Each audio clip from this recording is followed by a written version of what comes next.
on. So I had to go face these people and talk with them, and I noticed that in my mind I'm attacking everyone in the room, how their shoes look, their manner, their everything about them. It's just endless back chat that really is like attack. It's defense. I'm scared, and in my mind I'm attacking everyone in the room, criticizing everything according to what I think is what I've been taught to believe is good or bad or right or wrong. Like this one woman had on these little little dainty shoes and colored tights, and in my mind it's just that looks ridiculous. It's a cultural attack. It was really awful. It's like a monster. Anyway, so I'm very aware of this right now. There's like a knot in my back. And I was thinking about childhood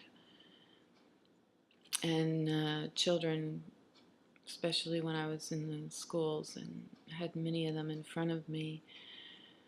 And I also thought about something else that I had been led to believe, which was a descriptive way of talking about people, where one said that, oh, he has a very polished surface, which meant that the person had cultivated themselves in a manner that did not show their weaknesses or never showed any unpolite activity. They were very polished. So we said they had a very polished surface. So if I think about children having to stand, or myself as a child, burning my nose, having to stand in front of all these defense mechanisms and all these polished surfaces, what must a child think? And I have to go back and see how I developed all these backchat defensive war actions within myself and clean them up.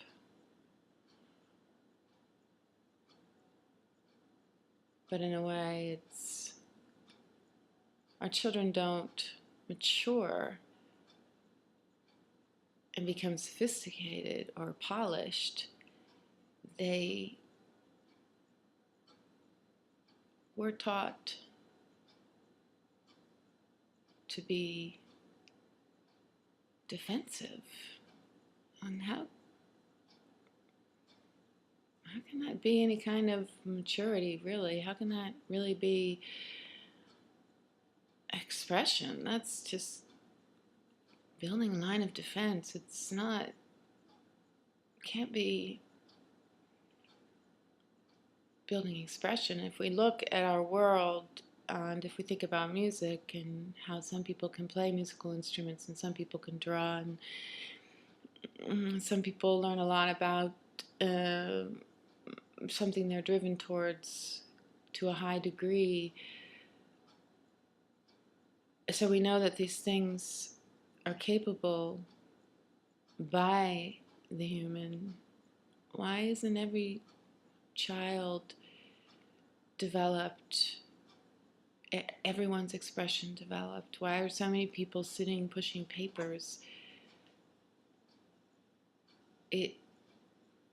Why is there so much blame and criticism? Why is there so much defensive action in the human, in myself? I mean, what is the point of walking into a room and criticizing some woman's shoes? What is the point of, within myself, wanting to bite someone's head off verbally who says a chain of words? I mean, a defense, back chat, criticism, blame, action is not going to create any flow with me and that person with whom I'm having back chat or speaking with from my polished surface. It's just, it's actually insane. It doesn't make any sense. It has no common sense. It does not sense what's real. It's all an illusory being within oneself, and sometimes it manifests outwardly in words, but it's still there. It's this illusory wall of criticism and judgment and blame. I mean, why does that even have to exist? It's unproductive. It's completely unforgiving. With all that back chat, that defense, which is fear, there's no giving as you would like to receive, or self-forgiving as life, as expression. So I have a lot of back chat to clean up. And I'm sure many people that are capable of watching this video, who have time and to be on the internet watching videos, if you look at this, you'll notice this. It's there, behind all the pretty words and the smiles, and the long social interactive conversations of how wonderful everything is. Underneath that polished surface is a reflection, is the backside, or there's many ways you could say it, of the back chat, of the line of defense, of the non-self-forgiving expression of life as the human. And this is the destiny I process to clean this up, to clear this up. And this has to be cleared up and cleaned up in this world, so that the expression of life